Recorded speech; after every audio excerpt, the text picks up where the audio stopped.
C'était bien d'être ensemble pour cette première réunion.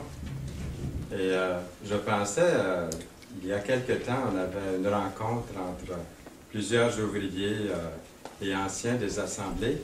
Et quelqu'un nous a raconté, dans une certaine ville, un journaliste ou une journaliste a voulu voir ce qui se passait dans la réunion des chrétiens.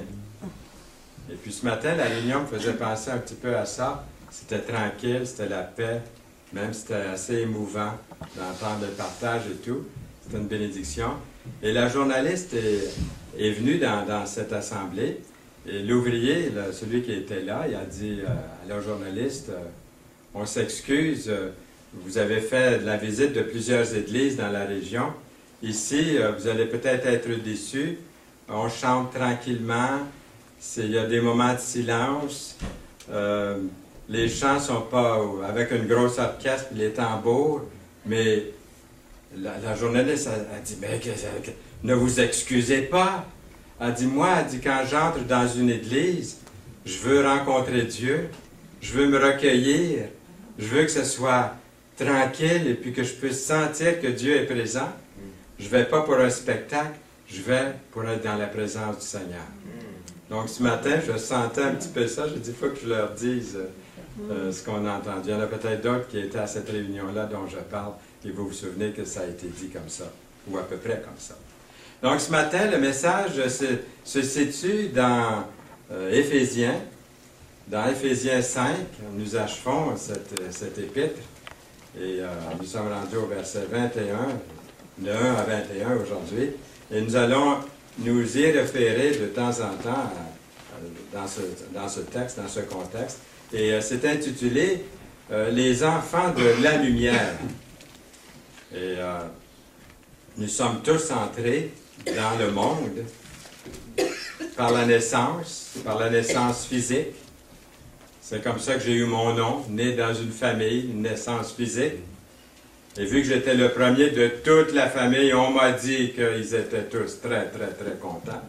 Je n'avais pas encore vieilli. On a peut-être changé d'idée en cours de route, quelques-uns. Mais je pense que non. Et de toute façon, c'est toujours une joie quand un bébé, un enfant arrive dans une famille. Il porte votre nom, et puis vous le regardez, et puis il ressemble à votre père, ou à votre mononcle, ou à votre ma-tante. Il ressemble à quelqu'un dans la famille, quelquefois. Et d'autres fois, bien, c'est un enfant qu'on a adopté, qu'on a chéri, on l'a choisi, on l'aime, on déborde d'amour pour cet enfant-là aussi. Et pendant qu'il grandit, des fois, les gens disent, il ressemble à son père, ils ne savent pas qu'il a été choisi, cet enfant-là, d'une façon spéciale. Mais on les aime, ils font partie de la famille. De même, pour qu'un jour nous puissions entrer dans les délices éternelles, il a fallu que nous naissions. Il a fallu que nous naissions, et c'est appelé dans l'Écriture la nouvelle naissance. Avez-vous cette nouvelle naissance ce matin? Chacun de vous, pouvez-vous dire que vous êtes né de nouveau? Ça, c'est important. C'était beau tantôt au début du culte, lorsque notre frère parlait de ce privilège d'être ses enfants, d'être dans sa famille. Naître de nouveau d'une façon surnaturelle. La nouvelle naissance s'effectue lorsque nous invitons Jésus à faire sa demeure en nous. La lumière de Dieu est alors répandue en nous. Nous reflétons la lumière de Dieu, l'amour et la gloire de Dieu. Parce que sa lumière, sa présence est en nous. Et ça, c'est une nouvelle naissance. Ça commence le jour où on l'a invité à venir dans notre vie.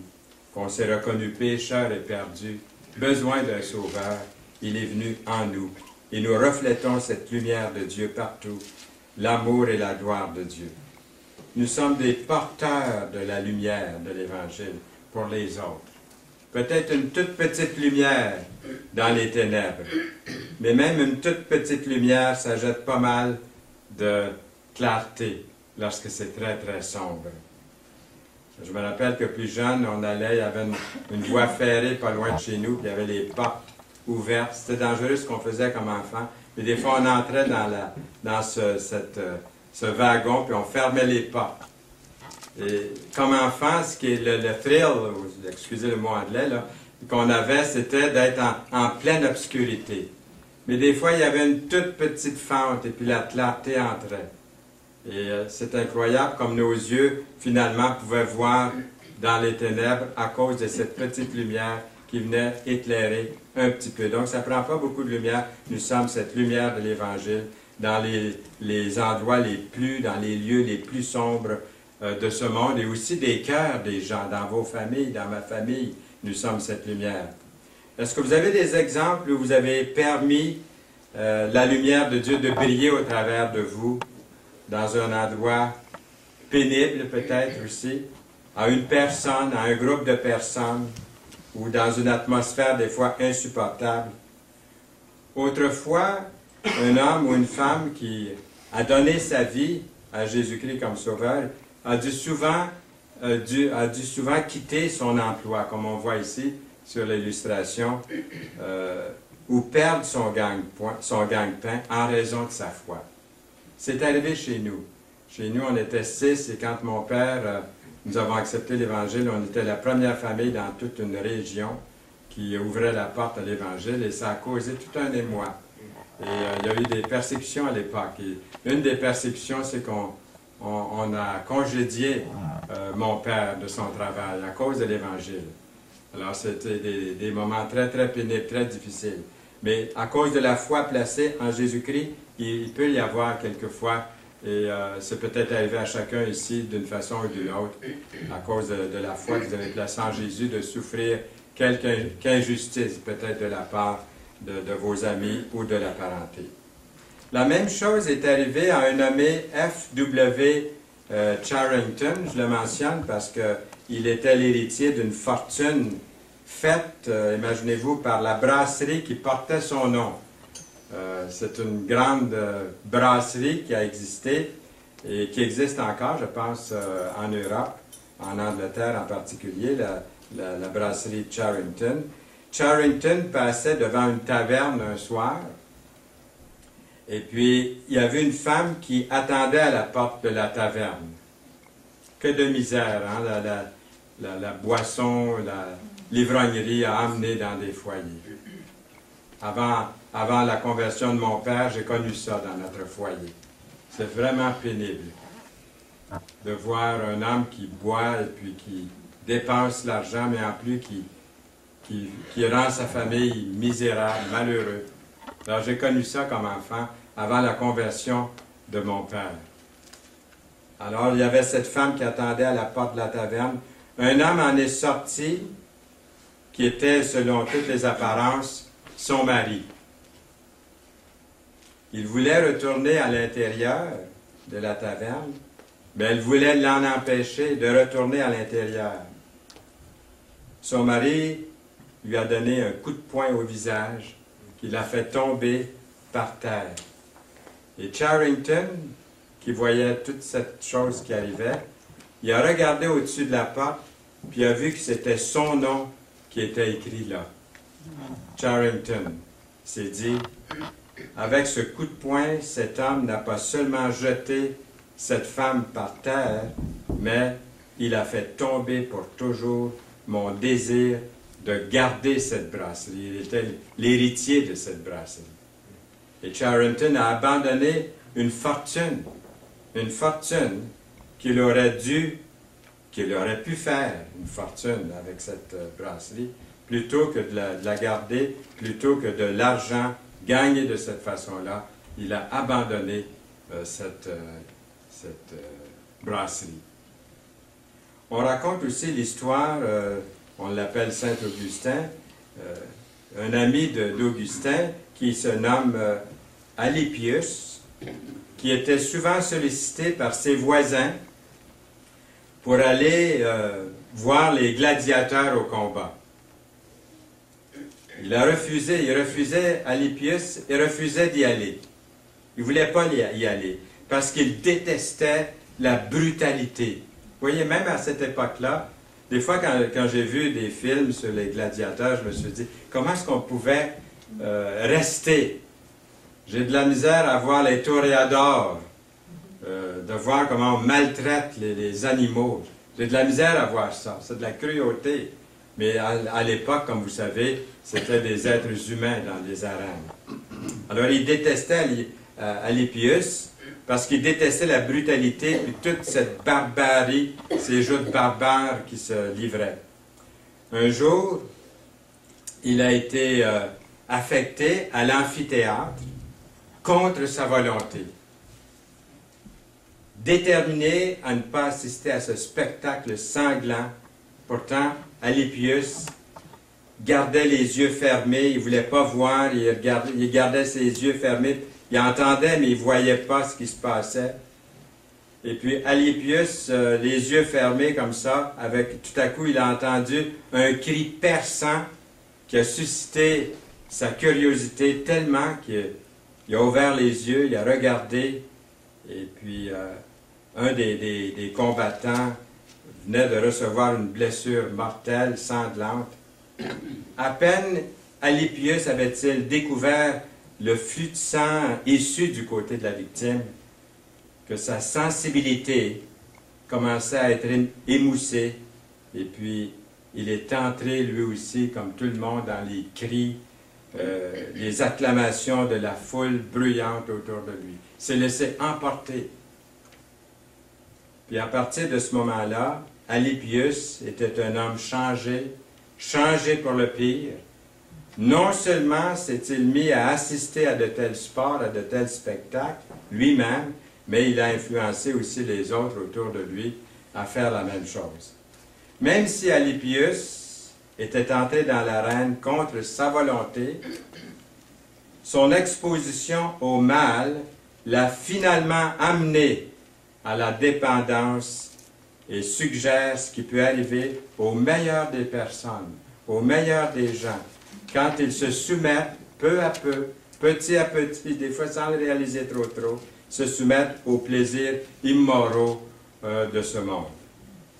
Leur appétit est aiguisé au point où ils développent un goût pour ce qu'ils avaient en premier en horreur. Et sans s'en rendre compte, ils deviennent esclaves de quelque chose qu'ils détestaient, qu'ils évitaient au début. Alors, on va voir quelques-unes des choses, quelques grandes divisions ici dans Éphésiens 4. Premièrement, se tenir loin des ténèbres. Le verset dit « Ne prenez point part aux œuvres infructueuses des ténèbres. » Il ne faut pas même commencer. Il ne faut pas même le laisser entrer dans sa pensée, si possible. On est sollicité de toutes parts, parce que ça commence souvent très, très petit. Plusieurs fois, l'apôtre Paul parle de la marche du croyant dans le livre d'Éphésiens. Et cette excursion se réfère à la façon dont le chrétien doit se comporter devant un Dieu saint et dans un monde sans Dieu. L'apôtre Paul parle de la vie à suivre, une manière de vivre, une expérience de vie. La façon dont on marche, la façon dont on se comporte, la façon dont on marche, qu'on se comporte, se reflète sur le témoignage chrétien tout entier. Et dans cette première division, se tenir loin des ténèbres, numéro 1, je dirais, la marche, c'est de considérer de quelle façon on a marché autrefois. Nous lisons dans lequel vous marchiez autrefois, selon le train de ce monde, selon le prince de la puissance de l'air, de l'esprit qui agit maintenant dans les fils de la rébellion. Éphésiens 2:2. Notre excursion ancienne est terminée. On n'a pas à y revenir. Deuxièmement, la présente marche, votre marche présente. Nous lisons, car nous sommes son ouvrage ayant été créé en Jésus-Christ pour de bonnes œuvres que Dieu a préparées d'avance afin que nous les pratiquions. C'est des œuvres qui viennent du Seigneur, qui viennent de Dieu. Éphésiens 2:10. Notre manière de vivre doit être remplie de bonnes œuvres, de bonnes actions, d'après la parole. Troisièmement, la marche, ce que j'appellerais la marche privilégiée. Je vous exhorte donc, moi le prisonnier dans le Seigneur, écrit Paul, à marcher d'une manière digne de la vocation qui vous a été adressée, dans le chapitre 4, verset 1. Quatrièmement, la marche dans l'amour avec humilité. Et le verset 2 du chapitre 5 d'Éphésiens, marchez dans l'amour. À l'exemple de Christ, qui vous a aimé et qui s'est livré lui-même à Dieu pour nous, comme une offrande et un sacrifice de c'est pour nous qu'il a fait ça, Jésus. Et nous avons la marche, cinquièmement, la marche transformée. Autrefois, vous étiez ténèbres, et maintenant vous êtes lumière dans le Seigneur. Marchez comme des enfants de lumière. Éphésiens 5, verset 8. Et sixièmement, la marche de sagesse.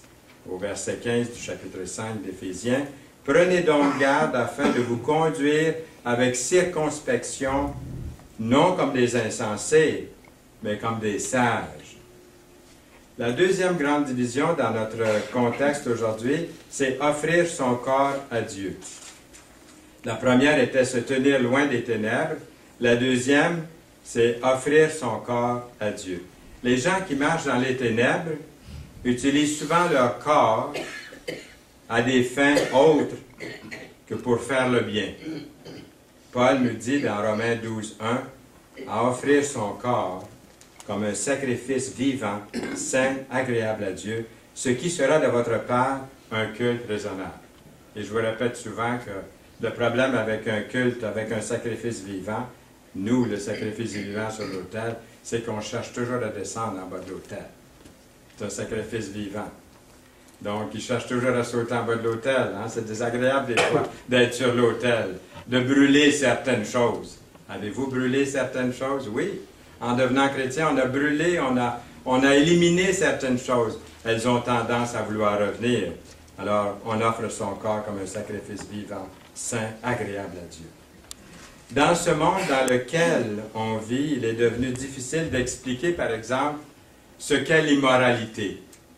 C'est devenu de plus en plus difficile. Vous l'avez expérimenté, d'expliquer la fornication. Qu'est-ce que c'est l'immoralité? Comment expliquer la fornication? Comment expliquer l'impureté? Une foule de choses. Y avez-vous déjà pensé, dans le monde actuel, dans le monde dans lequel on vit, il y a eu tout un changement dans notre vie depuis notre naissance. Et si vous êtes encore plus âgé, vous avez vu que c'est incroyable les changements qui se sont produits. La repentance est quand même de rigueur. Il est écrit dans 1 Jean 1,10, « Si nous disons que nous n'avons pas péché, nous le faisons menteur. Et sa parole n'est point en nous. » 1 Jean 1,10. Et les Écritures continuent en disant, « Mes petits-enfants », on voit qu'il y a de l'affection mais dans la bouche de l'apôtre ici, il dit, « Je vous écris ces choses afin que vous ne péchiez point. Et si quelqu'un a péché, nous avons un avocat. » Avez-vous cet avocat? Vous êtes aussi bien de l'avoir. Hein? En tout cas, moi, je suis aussi bien de l'avoir. J'en ai besoin souvent. Je dirais à tous les jours. J'ai besoin de cet avocat, continuellement. Auprès du Père, Jésus-Christ, le juste. Il est lui-même la victime expiatoire pour nos péchés, et non seulement pour les nôtres, mais aussi pour ceux du monde entier. Si nous gardons ses commandements, nous savons. Remarquez bien ce verset-ci. Si nous gardons ses commandements, ils sont utiles encore les commandements, si nous les gardons, qu'est-ce qui arrive? Nous savons par cela que nous l'avons connu. C'est une lumière qui nous éclaire, qui nous dit, « Ah, je suis un enfant de Dieu, je le désire de l'obéir. » Mais je ne lui obéis pas toujours, mais on a le verset précédent qui nous dit que si nous disons que nous n'avons pas de péché, nous le faisons menteur, mais sa parole, et que sa parole n'est pas en nous. Et nous avons besoin de retourner à lui continuellement pour lui confesser nos fautes, mais il nous a pardonné en Jésus-Christ. Troisième grande division, dans le psaume 51, 10, David prie, « Ô Dieu, crée en moi un cœur pur. »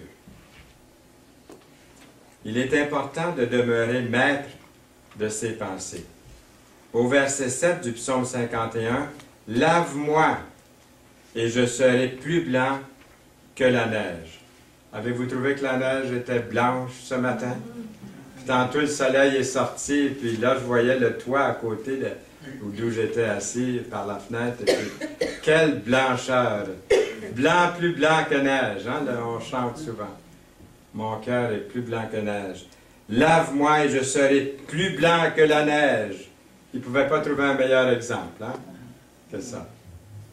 Et au verset 9, David prie, « Détourne ton regard de mes péchés, efface toutes mes iniquités. » Verset 9. Dieu désire nous purifier de tous nos péchés, mais seulement si nous lui demandons de le faire. Qu'est-ce qui pourrait nous empêcher de lui demander, de venir? Qu'est-ce qui pourrait nous empêcher de venir? Alors, est-ce que ça serait l'amertume, le ressentiment, la rancune, la haine, une attitude de méfiance ou de rébellion envers Dieu qui pourrait entraîner notre cœur loin, pardon, loin de Dieu?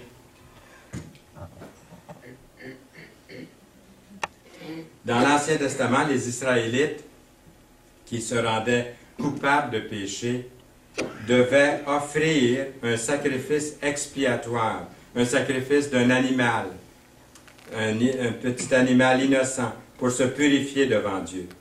Notre péché a mis une barrière entre nous et Dieu. Et un petit agneau, vous voyez, il est attaché ici, il a même le cou tendu, il est obéissant, il est là, il attend qu'on l'égorge. C'était affreux. Aujourd'hui, on pense plus à ça, parce que les sacrifices sont maintenant tellement loin. On le lit, mais on les voit pas. Mais eux, c'était leur façon d'offrir un animal, et puis en l'offrant, le sang coulait, et ça couvrait leur péché. Qui est-ce qui est appelé l'agneau de Dieu aujourd'hui? Jésus. Qu'est-ce qu'il a dit Jean-Baptiste quand il a vu venir Jésus? Voici l'agneau de Dieu. Vous voyez, c'était une prophétie. Jésus allait être égorgé, allait être ensanglanté, ses mains allaient être percées, ses pieds, son côté, à la croix. C'est lui l'agneau de Dieu. L'agneau de Dieu qui ôte le péché du monde. Notre péché avait mis une barrière entre nous et Dieu. Mais Jésus a été notre sacrifice expiatoire pour notre péché. Nous devons humblement lui avouer et abandonner le péché qui nous enveloppe si facilement et mettre toute notre confiance et notre foi en lui. Quatrièmement, s'éloigner et fuir la convoitise. La convoitise serait-elle une forme d'idolâtrie lorsque nous envions les possessions matérielles plus que Dieu? Tout ce qu'on place au-dessus de Dieu. Est-ce que ça ne pourrait pas devenir une idole? La convoitise des yeux, la convoitise de la chair, l'orgueil de la vie, nous lisons dans un autre passage. La convoitise serait-elle aussi une forme d'égoïsme? Être tellement concentré sur ses propres désirs que nous commençons à remarquer qu'il nous manque des choses. On se compare, on voit, il manque telle chose. On n'avait pas vraiment besoin, mais l'autre l'a, donc je veux l'avoir. Vous voyez, la convoitise est dans mon cœur de cette façon-là. Et puis, on pense qu'on en a besoin, d'où la convoitise. Cinquièmement, se conduire comme des sages. Au verset 15 d'Éphésiens 5, Paul écrit « Prenez donc garde, afin de vous conduire avec circonspection, non comme des insensés, mais comme des sages. » Qu'est-ce qu'on veut dire par insensé? Qu'est-ce qu'il veut dire par insensé? Est-ce que ça pourrait être l'ignorance, la paresse, la naïveté, la vantardise, les mauvaises décisions, être trop impulsif? Quelles sont les autres choses qui peuvent faire que nous nous conduisions comme des insensés? Paul nous dit de ne pas nous conduire comme des insensés, mais de nous conduire comme des sages. Mais comment savoir? Comment savoir? Le moyen par excellence est bien sûr celui de lire la parole de Dieu. Et je dirais à tous les jours, c'est important de ne pas sauter une journée. On dit que si vous sautez une journée, vous vous en apercevez. Si vous sautez 2 jours, votre famille s'en aperçoit. Et si vous sautez 3 jours, tout le monde s'en aperçoit. Donc c'est important de se nourrir à tous les jours. Il est le livre d'instruction de Dieu pour nous et l'histoire de son amour pour nous. Par quel moyen peut-on commencer à comprendre la volonté de Dieu pour notre vie si on ne va pas à la parole? Le psalmiste du psaume 119 écrit « Tes préceptes font mes délices. Ce sont mes conseillers. » Les préceptes, délices et conseillers. Verset 24 du psaume 119. Il s'agit de demander à Dieu de nous éclairer de sa parole afin que nous puissions la lire, la comprendre. Il s'agit de la méditer, de la laisser pénétrer en nous, d'accomplir son œuvre dans mon cœur, dans notre cœur. Vous vous souvenez ce que Salomon a demandé à Dieu? La sagesse. Et Dieu le lui a donné en abondance. Beaucoup, beaucoup, beaucoup. C'est dommage qu'un jour, vers la fin de sa vie, il avait abandonné ce que le Seigneur lui avait si généreusement accordé. Pour moi, chercher la sagesse de Dieu, c'est par exemple lire les proverbes, lire les petits prophètes, lire toute la parole en réalité, mais il y a même le livre des proverbes qui est rempli de bons conseils. Nous y retrouvons la sagesse, l'intelligence, selon les Écritures. Il y a les petits prophètes, comme j'ai mentionné. Il y a aussi les évangiles, il y a toute la Bible. On entend souvent Jésus dire aux incrédules, « Ô homme sans intelligence ». Il me semble d'entendre Jésus quand il était là, puis qui regardait les incrédules, puis qui leur disait, « Ô homme sans intelligence, et dont le cœur est lent à croire, tout ce qu'ont dit les prophètes. » Des fois, j'aurais le goût de dire ça à ceux qui sont incrédules, j'ose pas. Le Seigneur pouvait le faire, puis moi, j'aime mieux m'abstraindre, j'aime autant leur faire lire, ou leur donner la référence. Mais dans Luc 24, 25, puis ailleurs, le Seigneur l'a dit aussi. J'ai remarqué que le Seigneur dit ça de temps en temps aux incrédules. Et sixièmement, devenir des imitateurs de Dieu. Devenez donc les imitateurs de Dieu, nous lisons au verset 1 du chapitre 5 d'Éphésiens. Vous allez dire, la marche est haute en Titi. Hein? La marche est haute, devenez les imitateurs de Dieu. Levez la main ceux qui sont arrivés à être imitateurs de Dieu ici aujourd'hui. Oh, je vois aucune main, même du plus spirituel de l'Assemblée. La main n'est pas levée. Mais je dois baisser la mienne vite aussi. Mais qu'est-ce que ça veut dire? La marche est haute. 1 Jean 4, 16. Mais nous lisons dans ce texte, Dieu est amour. Et celui qui demeure dans l'amour, qu'est-ce qui arrive? Demeure en Dieu. Et celui qui demeure en Dieu, qu'est-ce qui arrive? Dieu demeure en lui. C'est pas beau, ça? C'est pas encourageant, ça? C'est la bonne nouvelle, ça, pour nous ce matin? Pour être imitateur de Dieu, est-ce qu'on ne doit pas commencer par vouloir recevoir cet amour de Dieu? Si Dieu est amour, il vit en moi, il vit en vous, n'avons-nous pas son amour en nous? Dans 3 Jean, verset 11, nous lisons, « Bien-aimés, n'imitez pas le mal, mais le bien. Celui qui pratique le bien est de Dieu. Celui qui pratique le bien est de Dieu. Celui qui fait le mal n'a point vu Dieu. Il y a les œuvres des ténèbres et les œuvres de la lumière. Nous voulons imiter ce qui est bon, devenir des imitateurs de Dieu. Et septièmement, marcher dans la lumière. Marcher comme des enfants de lumière, nous lisons. Nous lisons aussi au verset 13 du 5e chapitre d'Éphésiens, « Mais tout ce qui est réprouvé ou désapprouvé apparaît en pleine lumière, car tout ce qui est ainsi manifesté est lumière. » Tout ce qui est réprouvé, c'est tout ce qui vient des ténèbres, tout ce qui est réprouvé. Je crois sincèrement, selon la parole de Dieu, que si l'un de nos frères ou l'une de nos sœurs vit dans le péché, nous devons les rencontrer, leur parler dans l'amour et les conduire avec patience et douceur à la repentance. le but est toujours que ce soit exercé dans l'amour fraternel. Pas en jugement, pas pour juger, pas pour punir, mais pour gagner pour Dieu. Pleurer avec la personne qui est tombée, pour l'attirer au Seigneur, pas pour répandre des rumeurs à son sujet, mais l'approcher de Dieu. Pleurer avec elle s'il faut, parce que nous ne voulons pas que notre frère ou notre sœur marche dans les ténèbres dans la lumière. On peut s'attendre à ce que les non-croyants pêchent. On peut s'attendre à ça sans beaucoup de... Ils pêchent sans beaucoup de discernement, ceux qui n'ont pas le Seigneur dans leur vie. Est-ce que de les réprimander sur leur façon de vivre va les amener à la lumière? Probablement pas.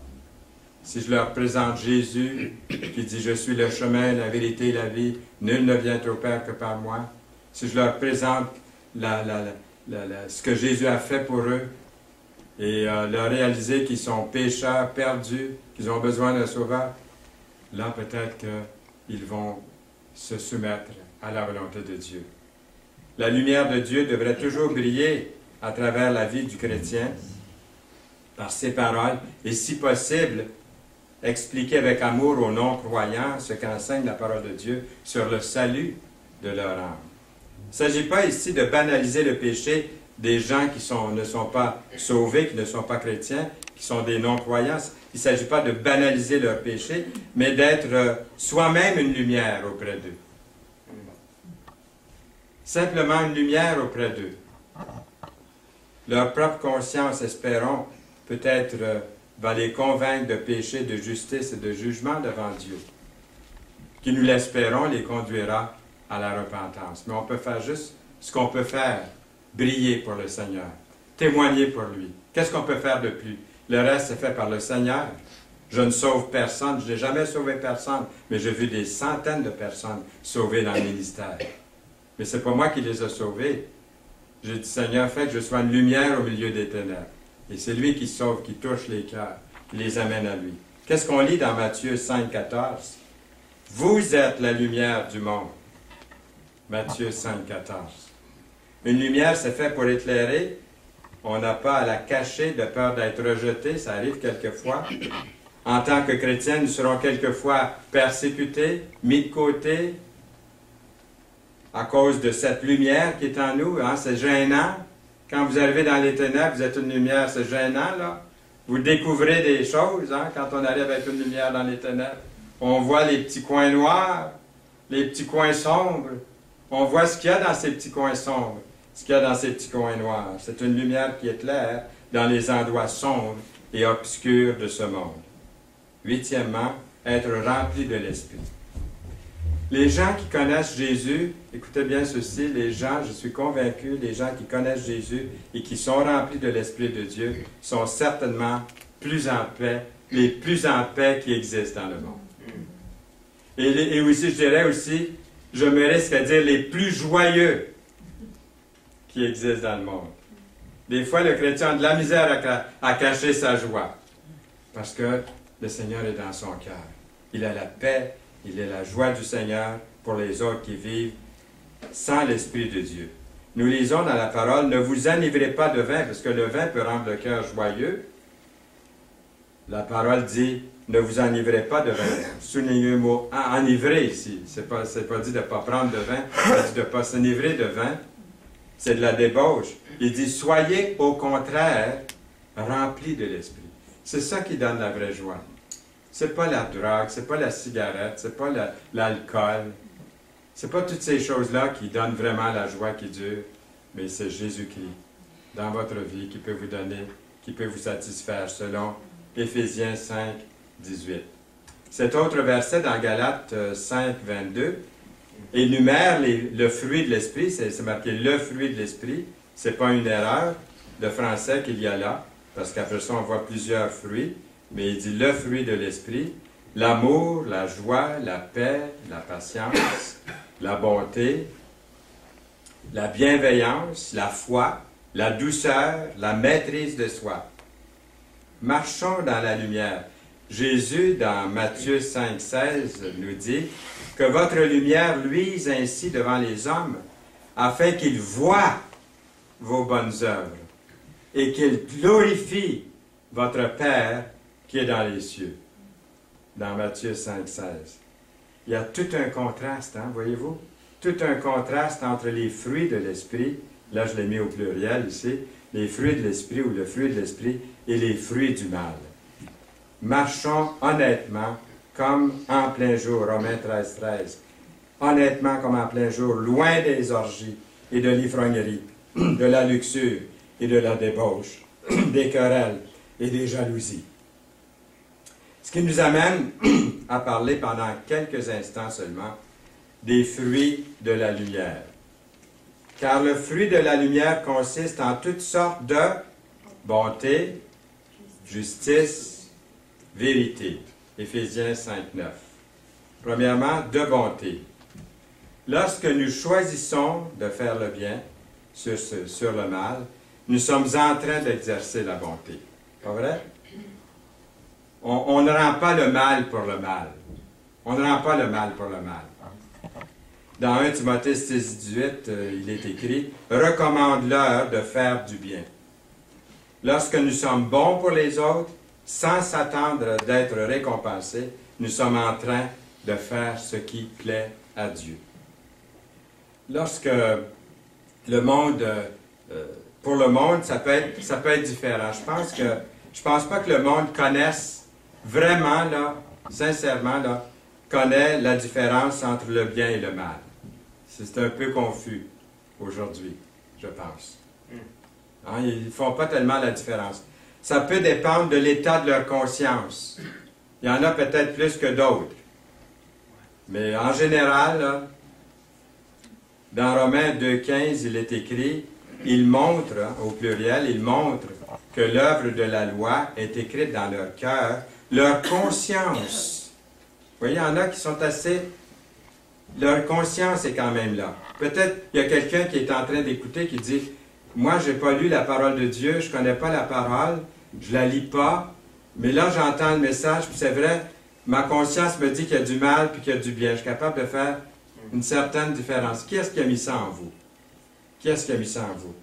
Rendant témoignage et leurs pensées s'accusant et se défendant tour à tour. Un autre fruit de la lumière est mentionné, c'est la justice, de justice. Le psalmiste s'adresse à Dieu et dit, « Tu aimes la justice, tu aimes la justice, et tu haïs la méchanceté dans le psaume 45, 7. Exercer la justice, ça aussi ça plaît à Dieu, quand on exerce la justice. Nous éloigner de la tentation, du péché, ça aussi ça plaît à Dieu. Nous voulons lui plaire, pas vrai? En tout temps, on veut lui plaire. C'est pour ça qu'on vit. Comment sommes-nous rendus justes devant Dieu? Ah, que j'aime cette illustration que Jacques 2, 23 nous donne. Abraham crut à Dieu. On fait une petite pause ici pour méditer là-dessus. Méditons là-dessus 10 minutes? Non. Même pas 10 secondes. Méditons là-dessus. Abraham crut à Dieu. Qu'est-ce qui arrive? Et cela lui fut imputé. Qu'est-ce que ça veut dire, ça lui fut imputé? Donné, accordé, transmis, attribué. En tous des bons synonymes ici. Abraham crut à Dieu et cela lui fut imputé. À quoi? À justice. Et il fut appelé ami de Dieu. Qu'est-ce que vous pensez de ça, vous autres? Moi, j'ai envie d'applaudir de tout mon être à Dieu pour une chose pareille. Mais les gens disent c'est trop facile. Il faudrait réécrire le Nouveau Testament. Il faudrait réenseigner à l'apôtre Paul d'être un peu plus compliqué dans le salut. S'il y avait un peu plus d'œuvres à faire. C'est important de se reconnaître perdu, pécheur devant lui. Puis là, de mettre vraiment toute sa confiance, sa croyance en Jésus-Christ pour le salut de notre âme. Ça, c'est important.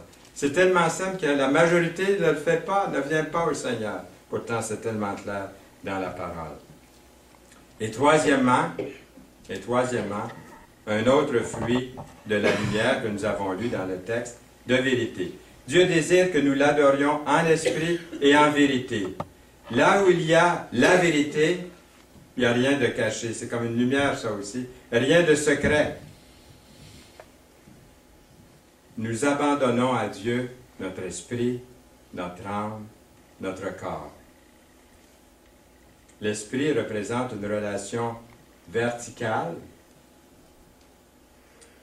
avec Dieu. L'âme représente une relation interne. Et le corps représente une relation externe avec le monde. Nous lisons dans 1 Thessaloniciens 5, 23 que le Dieu de paix vous sanctifie lui-même tout entier.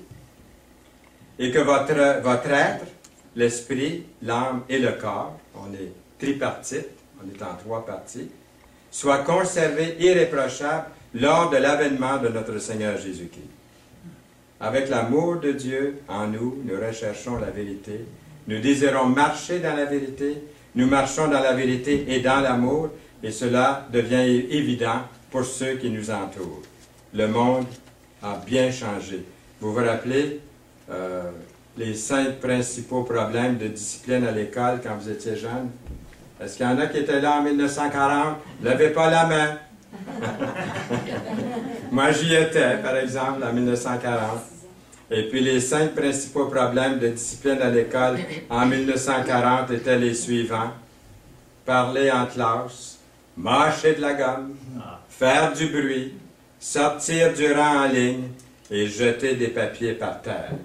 C'est vrai, ça, Réal? C'était comme ça, hein? Noël, avais-tu une école semblable? Je n'étais pas là. Vous voyez? Pourtant, c'est un pasteur, hein, un petit mensonge blanc vient de sortir de sa bouche. Mais il l'a déjà confessé au Seigneur. Je suis convaincu de ça. Marilyn a dit que je faisais l'école buissonnière. Alors, qu'est-ce qui est arrivé en 1940? Vous voyez, c'était ça les reproches. Puis, aujourd'hui, les mêmes questions ont été posées. Et voici les réponses. L'abus de drogue, la cigarette, l'alcool, la grossesse et l'avortement chez les adolescentes, les agressions, les gens passent. Des fois, on se dit, on n'est pas grands-parents, on n'a pas ce privilège-là, puis on aurait, j'allais dire, on aurait aimé l'être. Mais ceux qui sont grands-parents, vous devez être inquiets pour vos petits-enfants aussi, ou pour vos enfants. Aujourd'hui, on vit à une époque où c'est difficile, plus difficile. Hein? Quand on fait la comparaison entre les deux, parler en classe, puis l'abus de drogue, là, c'est quand même, la marche est assez haute. Les nouvelles occasions pour servir Dieu avec son amour autour de nous viennent souvent à des moments inopportuns. Un ami peut-être veut nous parler, un enfant, il y a un problème, il y a la possibilité de donner un coup de main à quelqu'un dans le besoin. Paul nous encourage à toujours garder notre vie en ordre afin que nous puissions être disponibles si besoin se fait sentir, se fait ressentir, parce que les possibilités du royaume ne suivent pas toujours nécessairement votre horaire à vous ou mon horaire à moi de tous les jours. Ça peut arriver d'une façon inopportune où je peux témoigner à quelqu'un. La conclusion, Ésaïe a parlé d'un jour où tous ceux qui étaient dans l'obscurité pourraient commencer à marcher dans la lumière. Il dit, le peuple qui marchait dans les ténèbres voit une grande lumière sur ceux qui habitaient le pays de l'ombre de la mort. Une lumière resplendit. Dans Ésaïe 9.2. Nous avons Jésus à l'intérieur de notre cœur, nous avons sa lumière en nous, nous sommes appelés à être un rayonnement pour le peuple, à être le sel de la terre aussi. Une lumière est le sel de la terre. Nous n'avons plus besoin de désespérer de l'obscurité qui est tout autour parce que Dieu a fait briller la lumière de sa grâce sur nous et a fait de nous de nouvelles créatures par son Fils, le Seigneur Jésus-Christ. Amen. Amen. Seigneur, merci pour ta parole ce matin. Éphésiens chapitre 5, qui est comme une exhortation, mais aussi remplie d'encouragement pour te plaire, pour marcher dans tes voies. Précède-nous aujourd'hui. Merci pour cette journée. Blanc plus blanc que neige, nous avons vu dans ce texte. Et nous sommes entourés durant cette saison de cette blancheur tout autour. Et ça peut nous rappeler, Seigneur, ce que tu es pour nous en ce moment. Parce que tu nous as vraiment purifiés par ton sang versé à la croix pour nous. Te prions pour ceux qui n'ont pas cette assurance, afin qu'ils s'approchent de toi et découvrent cette nouvelle vie en Jésus-Christ. Au nom et pour la gloire de ton Fils. Amen. Amen.